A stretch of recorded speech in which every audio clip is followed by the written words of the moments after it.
Hər kəsə salam. DataGate növbəti podkastına başladı. Bugünkü qonağımız Yusif bəy olacaq. Salam Yusif bəy. Salamlar, vaxtınız xeyirli olsun. Xoş gəlmisiniz. Çox sağ olun. Yusif bəy, qısa olaraq özünüzü təqdim eləyin və biz podkastımıza başlayaq. Əlbəttə. Mən Yusif Zohrablı, hal-hazırda Gilan Holdingdə Middle Data Analyst vəzifəsində fəaliyyət göstərirəm. Bundan əlavə olaraq DataGate təhsil mərkəzində təlimçi olaraq işləyirəm. Əla. Yusif bəy, hal-hazırda ən aktual sahələrdən biri data analitikadır. Yəni çox insan artıq bir bazarda belə deyək, eşidir və yaxud da ki, bazar dediyimiz nədir? Kurslar içərisində biz buna bir termin olaraq bazar deyilir. Reklamların hesabına artıq insanlar data ilə tanış olublar, data analitika ilə tanış olublar və əksər insanda bunu bir cəlbedici gəlib və bu sahəyə keçid eləmək istəyir.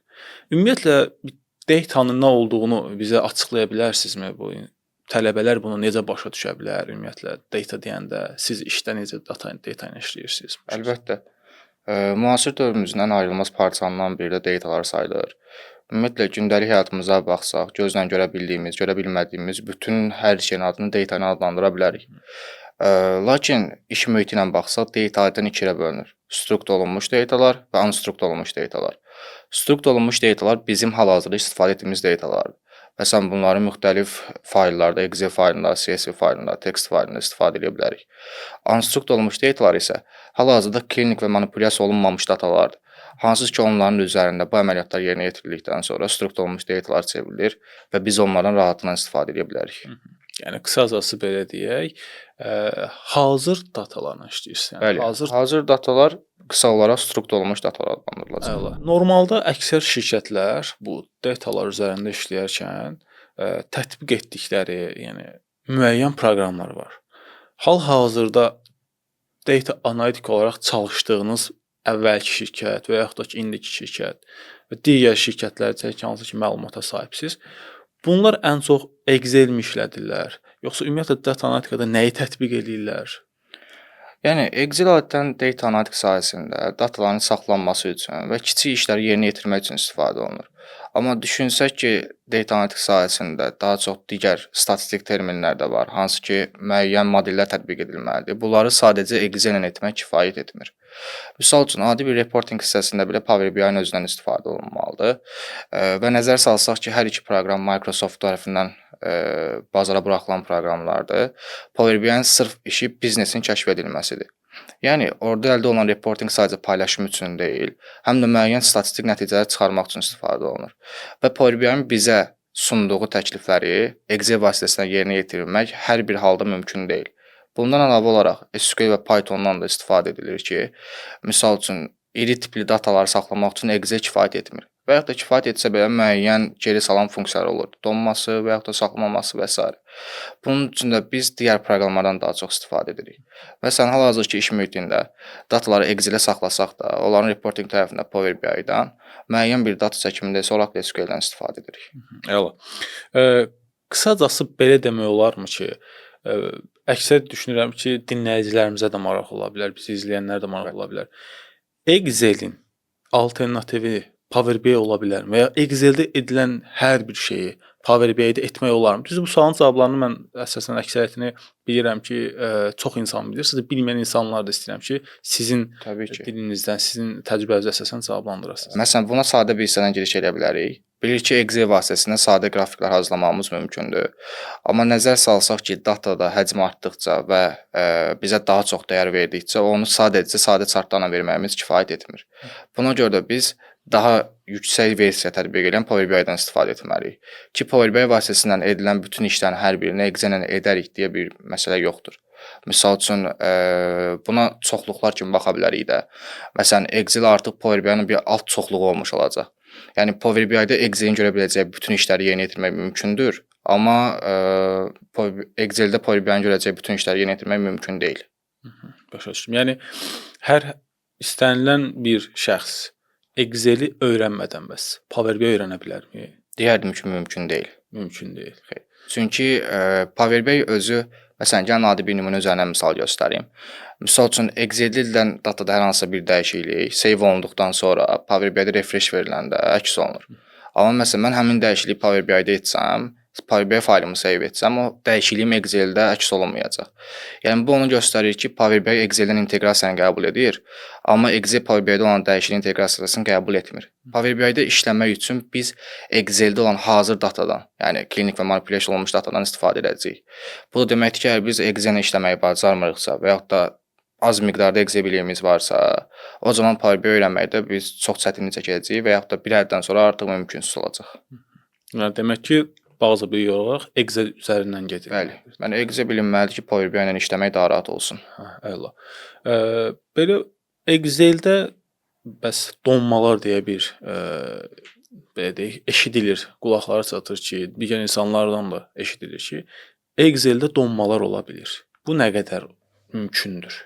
Bəli, buna hansı məsələdən baxmaq lazımdır? Biz adətən bu proqramları öyrənirik ki, şirkətdə data analiz vəzifəsində çalışa bilək və burada toxunmamız lazımdır ki, Excel vasitəsilə sadəcə kiçik və bəzi orta çaplı şirkətlər istifadə edərək data setlərini saxlaya bilərlər. Amma böyük bank sektorlarına baxsaq, satış şirkətlərinə baxsaq və ya da daha iri çaplı şirkətlərə baxsaq. Məsəl üçün gəlin bir nümunə üzərindən gedək. Məsələn, Google-un özünə baxsaq.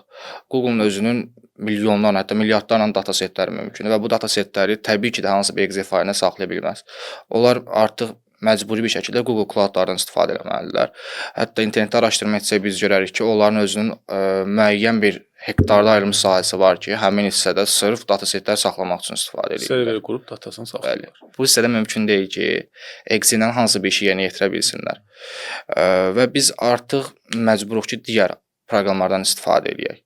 Və bu da göstərir ki, misal üçün Excel özündə adi belə işləyəndə də data sayı, sətr sayı birdən çox olanda artıq, yəni müəyyən funksiyalar yerinə yetirəndə donmalar zaten üzə çıxır. Düzdür, bunun alternativləri olur. O donmaların qarşısını almaq üçün adam bir yerə qədər, yəni bir səhətdən sonra artıq onun qarşısını almaq mümkün olmur. Mümkün olmur, bəli, doğru dediniz. Yəni mən özüm də ilk başda öyrəndiyim proqramlardan ilk Excel olubdu və artıq bu bir yerdən sonra məhdudlaşdığına görə digər proqramlara keçmək ehtiyacı duyuruq. Normalda şirkətlərdə bayaqlarda vurğuladınız. Normalda şirkətlər tək Excel yox, Power BI, əlavə olaraq da SQL və Python işlədirlər. Bu SQL-in rolu necə ola bilər data analitikada?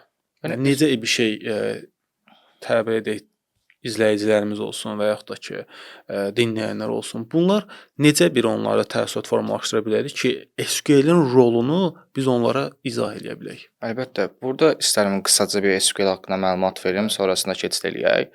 Ümumiyyətlə SQL bir-iki strukturumuz sorğu dili sayılmış olur, öz domeninə məxsusdur. Və məsələn, ilk növbədə bunu vurğulayardım ki, SQL-in istifadə olunduğu fərqli databeyzlər var da. Və misal üçün adətən bu sahəyə yeni başlayana çaşqına yaradır. Məsələn, MS SQL bilirəmsə, Oracle SQL öyrənə biləcəmmi və ya PostgreSQL öyrənə biləcəmmi və s.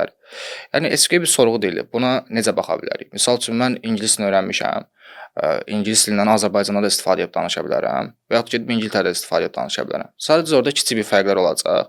Məsələn, Azərbaycanda hansısa bir sözün tələffüzünü başqa formatda deyəcəm, İngiltərədə isə o başqa formatda olacaq.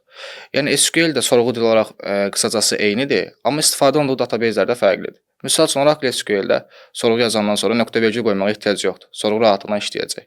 Amma məsələn, MySQL deyir ki, nöqtə vergül mütləq şəkildə qoyulmalıdır.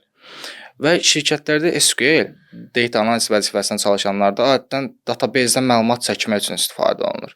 Yəni SQL özü təbii ki də çox geniş bir dildir və müxtəlif sahələrdə hackerlarından tutmuş backendlərinə qədər istifadə olunur. Amma müəyyən bir fərqlər var ki, misal üçün analitikin bilməli olduğu müəyyən bir mövzular var. Məsələn, bu mövzuları bilsə, o artıq rahatlıqla işini istifadə edə biləcək. Misal üçün Oracle SQL-də data analiz vəzifəsində adətən istifadə olunur. Joinlər mükəmməl səviyyədə bilinməlidir. Daha subquerylərdən rahatlıqla istifadə etmək lazımdır və onların fərqlərini bilmək lazımdır. Bundan əlavə ən son analiz növlərində də analitik funksiyalardan istifadə etmək lazımdır. Bunlar da DNS rankdır, row numberdir. Bunları misal göstərmək olar ki, normalda iş mühitində daha çox istifadə olunur. Yəni qısacası əhatə etsək cümlələrimizi, SQL-dən databazadan məlumat çəkmək üçün və eyni zamanda müəyyən analitik təhlillər aparmaq üçün istifadə olunur. Ki hansı ki bu işləri artıq Excel yerinə yetirə bilmir və yaxud da Power BI vasitəsilə yerinə yetirə bilmirik. Bəli, doğru buyurdunuz. Çünki bu sahədə əksər insanlar ki, kimlər ki, ciddi bir şəkildə data analitikaya və data science-ə keçid eləmək istəyirlər, onların qabağında bəzi suallar qalır ki, çıxdıqları, üzləşdiyi bəzi suallar olur ki, mən nə qədər, hansı səviyyədə SQL-i bilməliyəm? Bəziləri elə bilir ki, 4 aylıq SQL kursuna qoşulub, SQL developer olub, sonra keçməli data analitika. Artıq sən SQL developer olmusansa, demək ki, başqa bir sahəni Bəli. artıq bilirsən. Burada sizin də vurğuladığınız kimi joinlər və müəyyən analitik funksiyaların olmağı kifayət edir ki, bu sahəyə artıq SQL-i öyrənib tətbiq edə biləsiniz. Bəs Python işlədirsinizmi? Ümumiyyətlə Pythonun rahatçılığı varmı? Power BI-ı və Excel-i, SQL-i hamısını ümumiləşdirib Python-da tətbiq eləmək olarmı?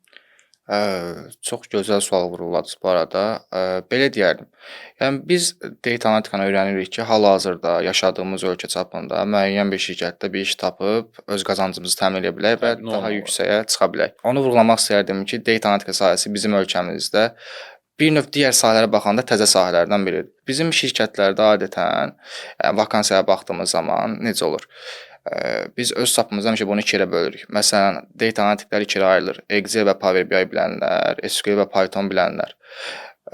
Misal üçün vakansiyalara baxsaq, əksər zaman görəcəyik, JobSearch-ın vakansiyalarda çox zaten paylaşılır. Şirkət Excel və Power BI bilini tələb kimi qoyur, amma SQL və Python bilini arzu olunan kimi qoyur.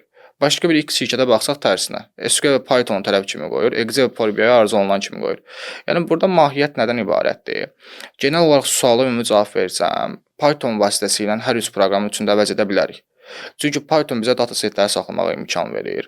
Eyni zamanda vizuallaşdırmağa imkan verir. Hətta Power BI-dən üstünlüyü orada olan vizuallaşdırmaları biz şəkil kimi götürüb başqa bir yerdə də istifadə edə bilərik. Və eyni zamanda SQL-in yerinə yetirdiyi təhlilləri də yerinə yetirə bilir. Yəni qısacası hər üç proqramın içini əvəz edir. Amma baxsaq ki, bizim şirkətlərin əksəriyyətində Python istifadə olunmur. Bu o deməkdir ki, hələ həmin proqramın istifadəsinə yeni başlayırıq. Belə deyək, bəs ən çox maraqlı olan suallardan biri də budur. Mən 2017-də bu sahəni öyrənməyə başlamışdım və mənim qabağıma çıxan iş araşdırdıqda qarşıma çıxan şeylərdən biri də məlumatlarımda reporting olubdu. Bu reporting axtardım, araşdırdım. Reporting nədir? Mən ilk olaraq təəssüratımda belə bir şey var idi ki, reporting aldığın işləri ya Word-ə yığırsan, ya PowerPoint-ə yığırsan və artıq lazım gəlsə Word-dəkini çap edəcəksən və s. Bu mənim müəyyən araşdırmam, məhdud araşdırmamın nəticəsidir. Təbii ki, sonradan öyrəndikcə artıq reportingin nə olduğunun fərqinə vardım. Bəs bunu təzə-təzə mənim kimi çox güman ki, tələbələr də olur ki, reportingin nə olduğunu eşidir. Bu reporting nədir? Siz bunu açıqlaya bilərsinizmi? Əlbəttə. Burada bir məsələni vurğulamaq istərdim ki, misal üçün biz bəzən vakansiyalara baxanda data analist adı altında paylaşmış vakansiya görürük. Amma vakansiyanın tələblərinə baxanda bir növ bizdən istədiyi reporting tərəfdir. Yəni məsələyə bu tərəfdən giriş etməyin məqsədi var. Nə üçün? Reporting demək, yəni qısaca bizim də tərcümə etsək, gəlib çıxacaq ki, hansısa bir etdiyimiz işi paylaşmaq deməkdir. Və şirkətdə adətən data analistin vəzifəsi hər hansı bir paylaşma etmək yerinə gəlib çıxmır. Məsələ nədən ibarətdir? Məsələn, mən Excel üzərində və ya da Power BI üzərində hər hansısa bir əməliyyatı yerinə yetirmişəm, datanı təhlil etdim, cleaning-in, manipulation-ın vizuallaşdırmasını yerinə yetirdim. Artıq bu datam tam hazır formatdadır və onu paylaşmağım reporting kimi anlaşılır. Amma bu paylaşım bizim bildiyimiz Word-ə və ya da text faylını atmaq, hətta PowerPoint atmaqla olan paylaşımdan ibarət deyil. Sən reporting adətən yerinə yetirib Power BI vasitəsilə. Məsələn, şirkət lisenziyalı formatda Power BI-dən istifadə edirsə, artıq rahat şəkildə reportingini ondan yerinə yetirə bilər. Reporting ondan ibarətdir ki, bu saydığım əməliyyatları yerinə yetirəndən sonra, hansı ki, mən qarşımdakı şəxsə bu işlə bağlı müəyyən bir, qısa desəm, reportaj verməliyəm. Misal üçün ki, bu data nədən bəhs edir? Məsələn, qarşımdakı şəxsin şirkətin CEO-su ola bilər və ya da asılı olduğum şəxs ola bilər, rəhbər tərəf ola bilər. Ona maraqlı deyil 100 minlik sətirli datanın içərisində ortalamanın neçə olduğunu özü baxsın, funksiyanı verək və ya da başqa bir şey yetirərək. Ona maraqlı olan ibarətdir ki, əlində bir səhifə olsun, dinamik olsun, istədiyi filtri verəndə, istədiyi əməliyyatı yerinə yetirəndə, yəni buttonlar vasitəsilə rahat şəkildə cavabını əldə edə bilsin. Və bu sayılır reporting tərəfi. Amma onu yadda saxlamaq lazımdır ki, reporting demək data analitika demək deyil. Yəni reporting sadəcə data analitikanın bir tərəfidir. Bizim əsas işimiz ondan sonra başlayır. Misal üçün şirkət özünə belə deyək, Power BI-nin özünə Qavqage adlı bir kart var. Sanki kart özü götürür ki, şirkət bu aylıq və ya da bu illik özünə minimum nə qədər gəlir qazanmağa qoyur, maksimum nə qədər gəlir qazanmağa qoyur. Bir növ spidometrə bənzəyir. Misal üçün 3K qoyur, maksimum 20K qoyur, ortalama düşürsə 10K-nın arasına. Əgər şirkətin bu aylıq gəliri 10K-nı keçsə, okeydir, deyilsən okey deyil. Və misal üçün mən baxıram ki, şirkət artıq gəlib çatmır bu ortalamaya, arxadadır. O hissəyə qədər etdiyim əməliyyatların hamısı sadə reporting. Kartımın vizualı əldə eləmişəm. Amma işim ondan sonra başlayır. Məsələn, buna səbəb nə ola bilər? Ola bilər ki, məhsul artıq alınıb, ola bilər ki, istehsal artıq gedib müştəriyə məhsul sata bilməyib. Və ya da ola bilər ki, misal üçün mart ayıdır, qeyri-iş günlərinin sayı çoxdur, iş düzgün şəkildə aparılmayıb və s. Yəni başda bu səbəbləri araşdırmaq lazımdır ki, artıq növbəti dəfəsində bu kimi hallar baş verməsin və biz istədiyimiz hədəfə çata bilək. Belə deyək ki, bu araşdırma hissəsi analitik heyətdir. Bəli, araşdırmadan əvvəl ora qədər olan hissənin hər biri də reporting hissəsi sayılacaq. Əla. Yəni bunu da əslində düşünürəm ki, bəzi izləyicilərimiz də bilə bilər, amma istəyərdim sizin də təcrübəniz əsasında bunu müəyyən edək. Demək ki, boşluqları tapmaq üçün data analitikadan istifadə edirik. Bəli. Tamam. Əla. Bu ümumiləşdirmə ona görə edirəm ki, birdən Əlbəttə, izləyicilərimizə tam aydın olmaz və terminlər və s. ilk dəfə baxanlar ola bilər. Düşünürəm ki, onlara da aydın olar bu cür izah vermək. Bəs belə deyək, hal-hazırda data analitikada istifadə edirik biz bir çox toolları da. Bəli. Bu reportingin özünü siz edirsiniz yoxsa etmirsiniz? Edirik. Onu zaten hər bir data analitikən özü etməlidir. Təbii ki. Yəni məsələdən ibarətdir. Bizdə data, hətta belə deyərdim ki, qısaca az əvvəl danışdım. Biz datanı az əvvəl danışdığımız kimi strukturlanmış datadan istifadə edirik və strukturlanmış datanın üstündə Power BI vasitəsilə əgər yenidən hansısa bir işlər yerinə yetirilməlidirsə, hansısa bir dəyərlər çıxarmalıdırsa, onu yerinə yetirdik Power Query hissəsində. Daha sonra Power BI-nin desktop hissəsində isə biz vizuallaşdırmanı yerinə yetiririk və ən sonunda kalorlardan, chartlardan istifadə edərək yekun bir dashboard ortaya çıxarırıq ki, artıq o əldə etdiyimiz dashboard bizim reporting tərəfimiz sayılır.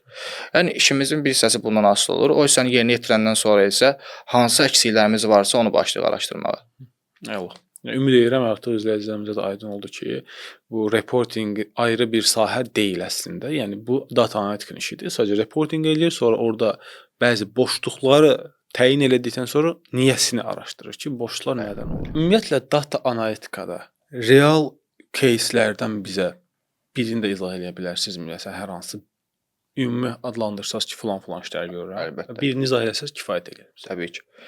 Ümumiyyətlə analitikada danışdığımız kimi, yəni istifadə olunan toollar barəsində bəhs elədik.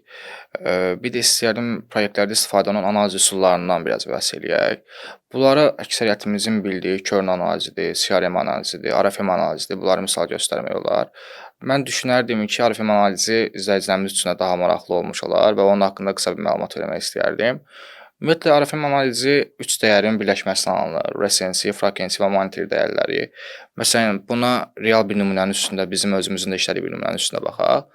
Məsələn, ölkəmizdə bir-iki əksər şirkətlər satış şirkətləridir. Yəni, analitik üzrə getmək istəyiriksə, bunlara getməliyik.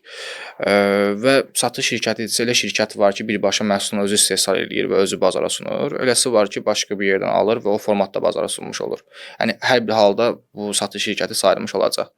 Və burada məsələ nədən ibarətdir? Məsələn, şirkət müştərisinin sadəcə monetary, yəni məbləğinə görə baxa bilməz ki, bu müştəri yaxşı müştəridir, yoxsa pis müştəridir. İndi biz baxa bilməz desək də təəssüf ki, bəzi şirkətlərdə bu formatdadır. Bunu da vurğulamaq lazımdır. Məsələn, nədən ibarətdir? Mən müştərilərimə müəyyən bir kampaniyalar tətbiq edəcəm və bütün müştərilərimə eyni kampaniyanı təbii ki, verə bilmərəm. Amma bunu sadəcə onun mənə verdiyi məbləğ əsasında qərarlaşdıra bilmirəm. Və mən nə etməliyəm? RFM analizini üst tutmalıyam. Burada misal üçün analizi bir aylıq periodda aparmışıq kimi düşünək və mən ay sonu, misal üçün ayın 30-u analizimi aparacam. Və deyək ki, əlimdə 2 müştəri var. A müştərisi və B müştərisi. Okey, baxıram ki, A müştərisi məndən ən son ayın 26-sı alış-veriş eləyib. B müştərisi məndən ən son alış-veriş eləyib ayın 22-si. Və burada mənim avtomatik recency dəyərim formalaşır. 30-undan 26-sını çıxıram, 4 gün A müştərimin olur. 30-undan 22-sini çıxıram, 8 gün B müştərimin olur. Və recency dəyərim yaxşı olmaqla tərs mütənasib asılı belə izah eləyərdim. Yəni nə qədər kiçikdirsə, o müştərim bir o qədər yaxşı müştəri deməkdir. və digər bir dəyərim frequency dəyəri olmuş olur. Frequency dəyərim nədir? Məsələn, mən 1 aylıq analiz apardığımı vurğuladım. 1 ay ərzində müştərim məndən neçə dəfə alış-veriş eləyib və bu da müştərimin mənə sadiq olub-olmadığını göstərəcək. Buna uyğun necə bir nümunə göstərərdim sizə. Məsəl üçün mən satış şirkətiyəm. Bir müştərim ayın əvvəli gəlib məndən topdan məhsul götürür. Məsəl üçün 10.000 manat civarında. Başqa bir müştərim ay ərzində 10 dəfə gəlib, amma hesablasam 7-8 minlik mənə müsbət tərəf var, yəni xeyri var. Və mən bu müştəriləri müqayisə eləyəndə sadəcə monetary tərəfdən baxsam, fikirləşirəm ki, o müştərim onsuz da yaxşıdır, yəni 10.000 manat mənə xeyir verib. Amma düşünmürəm ki, sabahsı gün başqa bir X şirkət o müştəriyə mənim verdiyim məhsulları 9.000 manata versə, o zaten təbii ki, məni buraxıb həmin şirkəti seçmiş olacaq. Və buna görə də biz bu 3 dəyəri müqayisə edib ona əsasına qərar verməliyik. Monetary dəyərdə hər frequency-də, yəni hər etdiyi alış-verişdə mənə xərclədiyi məbləğdir. Və bu 3 kateqoriya əsasında biz müştəriyə müəyyən bir kateqoriyaya bölüb o formatda analizimizi apara bilərik. Məsələn, bunu sonlandırmaq üçün də bir nümunə deyim, çox da vaxtınızı almayım. Misal üçün X bir şirkət müştərilərin analizini aparır. Baxır ki, yəni müştərinin hər üç dəyəri okeydir, recency dəyəri okeydir, frequency okeydir, monetary okeydir. Və bu qərarlaşdırır ki, bu müştəriyə nə tətbiq eləsin, nə sunsa, yəni ona okey olar da. Zaten müştəriyə müəyyən bir məbləğ suna bilməz, onsuz da o məbləğ kifayət qədərdir. Hər hansı bir ekstra yeni bir şey də suna bilməz. Niyə görə? Çünki zaten müştəri onunla hər dəfəsində vaxt keçirir, yəni ona sadiq də müştəridir. Məsələn, biz öz aramızda bu müştərilərə dev müştərilər deyirik də, yəni artıq bundan va tərəfi yoxdur. Və şirkət nə düşünür? Bunları düşündüyü üçün onlara bir kart verir, yəni normal plastik bir kartdır. Həmin kart vasitəsilə sadəcə ayın filan vaxtında xarici ölkədə filan bir yerdə 4 tərəfi dağ mənzərəsi olan bir restoranda axşam yeməyi yeyə bilər. Yəni buradan ortaya sual çıxır ki, burada məqsəd nədir? Niyə həmin müştərilər bunu verir? Ki şirkət bilir ki, ona məbləğ təklif etsə zaten məbləğ var, ehtiyac yoxdur. Okey, deyək ki, artıq 2 gün, misal üçün oteldirsə əgər, artıq 2 gün qalmaq təklif edərsə, zaten onu qalacaq şəkildə özünü təmin edə biləcək, ona ehtiyac yoxdur. Və o müştərinin onun üçün dəyərli olduğunu göstərmək üçün, yəni sənə müəyyən bir vaxt ayırmışam, məbləğin ayrılıb, o kartı sadəcə orada istifadə edə bilərsən, bunları müştəriyə sunur. Və bu hissəyə gəlib çıxmaq üçün biz artıq analizi doğru aparmalıyıq. Məsələn, tək monetary tərəfindən baxsaq, təbii ki, onu anlamayacaqdır. Tək monetary tərəfdən baxsam, mənim həmin müştəriyə təklif edəcəyim kampaniyalar başqa bir şeylər olacaqdır ki, digər boşluqlarını doldurum. Amma artıq mən 3 tərəfdən analiz etdiyim üçün, müştərini hər üç kapasitədə bildiyim üçün, ona sunacağım şeylər tam başqa təkliflərdir. Yəni bu səbəbdən bu analiz növlərinin də data analitik sahəsində istifadə olunması çox önəmlidir. Yəni düşünürəm ki, izləyicilərə də bu aydın oldu. Bəs indi bu real tətbiqləri və s. danışdıq. Ən çox maraqlandıran suallardan biri də, bizə də gələn müraciətlərdən biri də və hal-hazırda kursumuzda da biz bunu təşrif edirik. Bu beynəlxalq sertifikatlar var data analitikada. Bəli. Bu real işlər, okey, bu təcrübə olmalıdır və real təcrübənin yanında beynəlxalq sertifikatlar nə qədər üstünlük olur, olsalar, olmasa mı olar? Bunları da bir cavablandırsaz. Bəli. Adətən analitik sahəsində Excel-dir, Power BI, SQL, Python-dan istifadə olunur. Yəni demək olar şirkətlərin %90-95% bu formatdadır. Və burada hər bir tool üzrə zaten beynəlxalq sertifikat almaq mümkündür. Və onu vurğulayardım ki, beynəlxalq sertifikatın olmağı bir növ bizi garantiya almış olur. Yəni məsələdən ibarətdir. Deyək ki, mən bir şirkətin HR-yam, okey, mənə tapşırılıb ki, bu sahə üzrə vakansiya eləyim. Və mən vakansiya eləməmişəm, 2 nəfər mənə CV göndərir. Və CV-yə baxıram ki, ikisinin də 3 təcrübəsi misal üçün 3 ildir. İkisi də falan universitetdə oxuyub, bakalavr təhsili var, master təhsili var və s. Və hər ikisi eyni proqramları bildiyini yazır. Excel-də, misal üçün yəni Excel üzərindən gedək. Deyək ki, hər ikisi də Excel-i bildiyini yazır. Okey, indi mən ikisindən birini müsabiqəyə çağırmalıyam. Təbii ki, ikisinə çağırmaq kimi bir şansım yoxdur bu formatda düşünək bu məsələni də. Mən necə əmin ola bilərəm ki, hansının Excel bildiyi daha yaxşıdır? Okey, CV-də keçirəm sertifikat hissəsinə baxmağa. Misal üçün baxıram bir şəxsdə MOSE sertifikatı qeyd olunub, bir şəxsdə isə yoxdur. Artıq mən düşünürəm ki, bu adam MOSE sertifikatına malikdirsə, mən bunu rahatlıqla müsabiqəyə çağıra bilərəm. Və onu da vurğulamaq istərdim ki, məsələn, bəzən izləyicilərimiz də yəqin ki, bunu düşünür. Misal üçün, mən Excel ekspert sertifikatına sahib oldumsa, artıq mənim hər bir şeyim full səviyyədə tamamdır, rahatlıqla iş tapmışam, müsabiqədən keçirmişəm. Məsələn, hal-hazırda LinkedIn platforması aktiv istifadə etdiyimiz platformalardan biridir də və orada baxsaq, eyni sayda şəxs o sertifikatı paylaşmış olur. Amma əsas məsələ onun iş təcrübəsi ilə bərabər paralel götürməyimizdir. Yəni məsələn, bu bizim əlimizdə rəsmi bir sübut kimi düşünməliyik də. Artıq Microsoft təsdiqləyir ki, bu adam Excel ekspertdir. Məsəl üçün mən öz imtahanımda başıma gələn bir şey danışmaq istəyirəm sizə. Excel-də bilir ki, home pəncərəsində dizayn hissələri var və o dizaynlar müəyyən adla adlandırılıb da. Məsələn, medium, style 16 və s. Və mən də adətən analitika sahəsində dizayn hissəsi çox lazım olmurdu o formatda dizayna vermək. Excel-in imtahanında olanda, ya bu 5 il əvvəlin söhbəti hətta onu da vurğulayım. Excel imtahanında olanda suallar düşmüş. Okay, bir iki orada proyektə formasına düşür də 5 proyektdir, hər biri üçün müəyyən interval qoyulur və s. Üçüncü proyektimdə sualları işlə gəldim. Ən sonunda mənə dizayn adını yazıb. Ki məsələn, medium style 16 dizaynını tətbiq edir. Və mən də düşünmürəm axı ki, o adları əzbər bilmək lazımdır. Məsələn ki, bunu vermək lazımdır. Təbii ki, orada pəncərəni açanda bizə 20-dən çox dizayn pəncərəsi verir və adları mişqanın üstünə apardığımız zaman 1-2 saniyə sonra göstərir.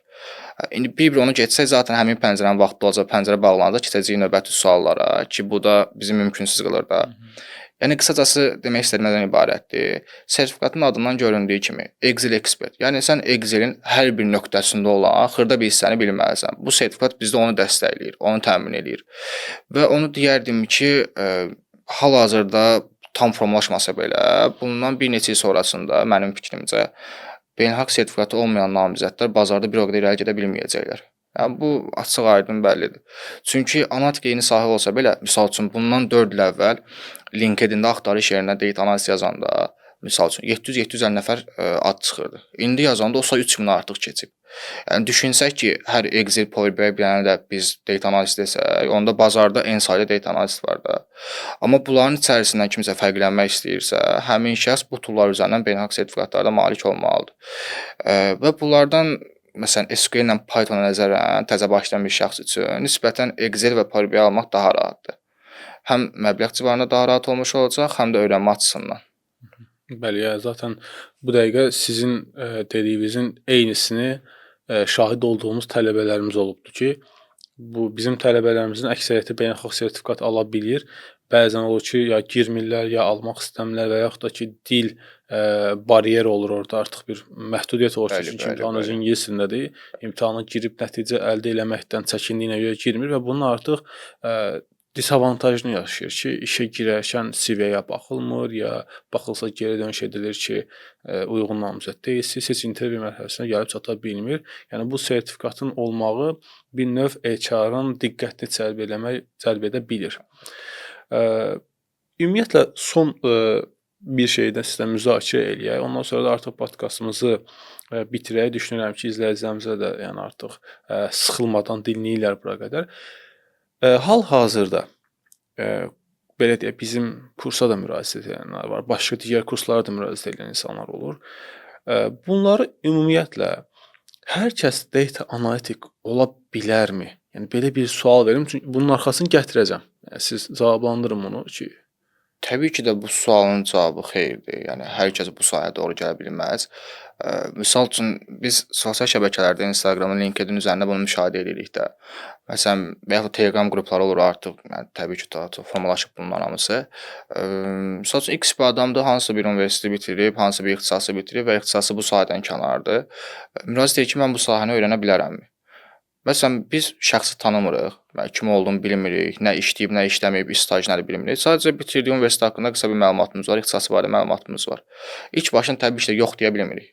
Yəni məsələ burasındadır ki, məsələn, adam dilşünaslıq bitirsə belə, təbii ki də bu sahədə irəli getsə, sahədə iş tapacaq. Bu sözsüz məsələdir.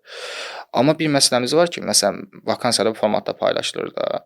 Information texnology və buna bağlı olan sahələrlə bağlı ixtisaslar bitirsə daha çox avantajlıdır. Yəni qısacası məsələ necə olmalıdır? Məsələn, adam dilşünaslıq bitiribsə, misal üçün random olaraq deyim, məsələn, informasiya texnologiyanı bitirən Excel-dən 5 funksiya öyrənəcəksə, həmin şəxs gərək 10 funksiya öyrənsin ki, ondan qabağa keçmiş olsun və ondan avantajı daha çox olmuş olsun. Bu məsələ var. İkinci bir məsələ isə burada statistika önəmli kəmiyyətlərdən biridir. Yəni ən kiçik halda belə minimum, maksimum, mediandır, standart sapmasıdır. Bunların hər birini bilmək lazımdır ki, istənilən proqramda onu biz istifadə edə bilək. Əgər bu dəyərlər anlaşılmasa və yaxud da bilinməsə, zaten həmin şəxs bu sahədə irəli gedə bilmir. Və bir məsələ var ki, bu sahə məsələn belə deyək, Hackerlunzanı götürsəm, Hackerlungda istənilən tələblər çoxdur, həddən artıq çoxdur. Amma data analitikada nisbətən onlara baxanda az olmuş olur. Buna baxmayaraq bu sahədə analitik təfəkkür deyilən bir anlayış var və bu birdən-birə və yaxud da öz-özünə formalaşmır da. Bu artıq siz real situasiyalarla qarşılaşmalısınız, daha çox praktik etməlisiniz ki, bunları görə biləsiniz. Əgər analitik təfəkkür formalaşmasa, zaten bizim bildiyimiz toollarla bir əhəmiyyəti qalmış olmayacaq. Məsələn, ibarətdir. Məsələn, deyək ki, mən Pythonda if dövrünü bilirəm, mən Pythonda if şərtini bilirəm, for dövrünü bilirəm, okay, integer'ın, double'ın, float'ın nə işə yaradığını bilirəm. Amma misal üçün mənə deyirlər ki, bir proqram yazmaq lazımdır, basic biliminin üzərinə gedəcəm. Məsələn, ədədin tək və cüt olduğunu tapan bir proqram yazmaq lazımdır.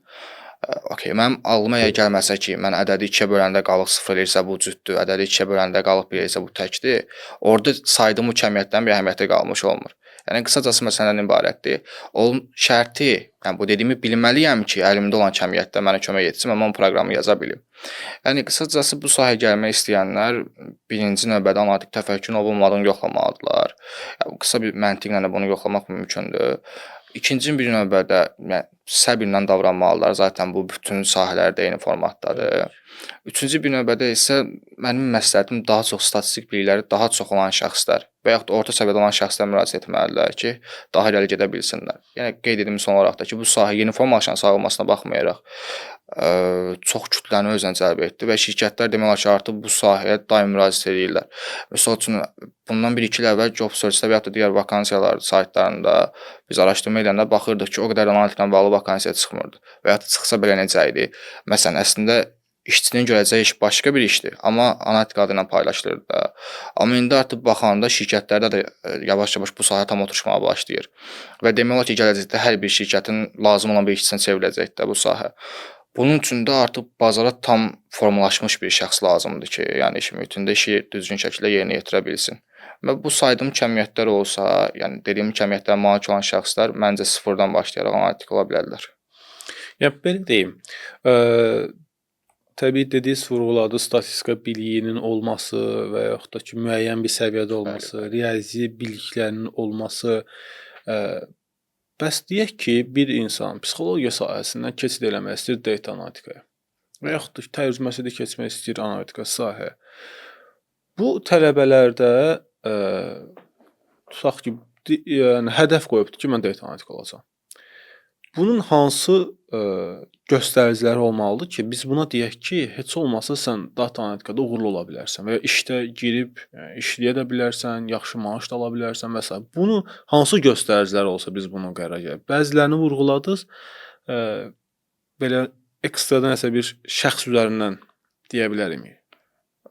İdeal bir, yəni biznes, iqtisadiyyat sahəsindən kənar bir tələbənin ideal göstəriciləri təxminən necə olmalıdır ki, ideal göstərici demək, yəni normal göstəricilər necə olmalıdır ki, bu data analitikaya keçsin və burada uğurlu olsun? Biz az öncə vurğuladıq ki, ümumiyyətlə bu sahəyə bənzər sahələrdə, məsələn, information technology-dir, security-dir və yaxud da kompüter elmləri sahələrinə təhsil alan tələbələr bu sahədə daha tez uğurlu ola bilərlər digər namizədlərlə yanaşı. Amma yəni bu full o demək deyil ki, başqa şəxslər də, başqa sahələr olanlar da bu sahədə uğurlu ola bilməyəcək. Sadəcə məsələn biz hansı göstəricilərə baxmalıyıq? Həmin şəxsin ilk növbədə riyazi təfəkkürü varmı? Məntiqi hansı səviyyədədir və qısacası əvəz eləsək IQ səviyyəsi yuxarıdırmı, yoxsa yoxmu? Niyə görə?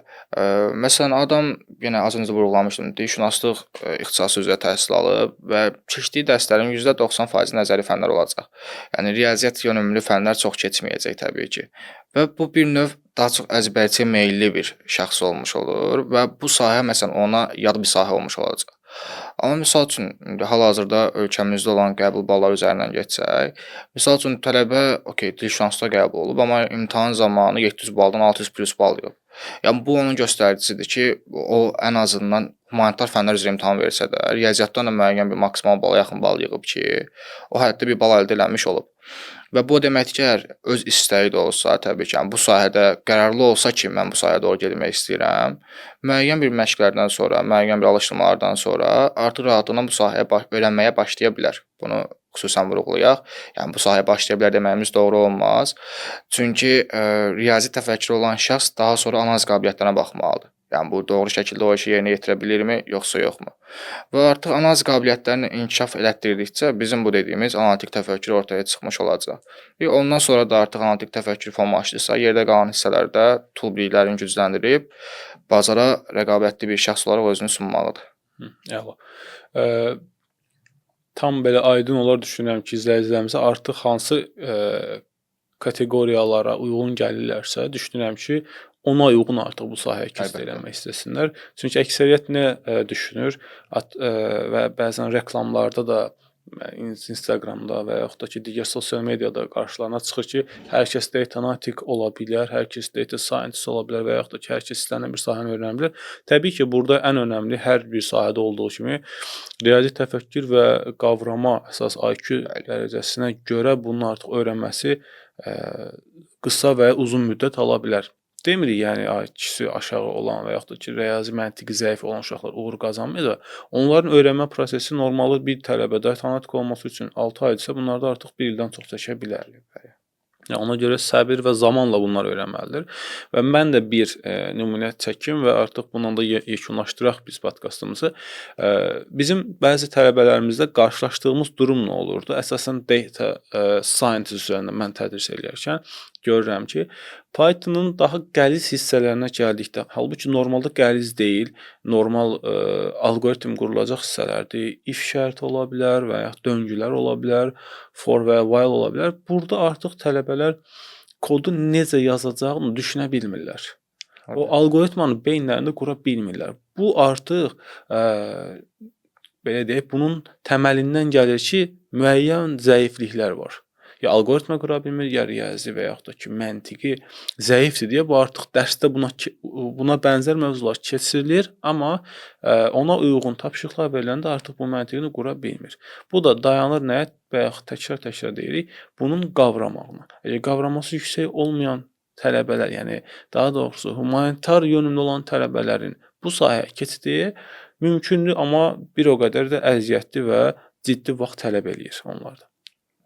Sizin nəsə əlavə demək istədiyiniz bir sözlər varmı və fikriniz varmı? Məncə kifayət edər bu qədər. İzləyicilərimiz üçün də çox olmasın. Bəli. Növbəti podkastlarda görüşənə qədər. Növbəti podkastlarda görüşənə qədər özünüzə yaxşı baxın və araşdırmanı, bu sahəni öyrənməyə davam edin. Sağ olun. Sağ olun.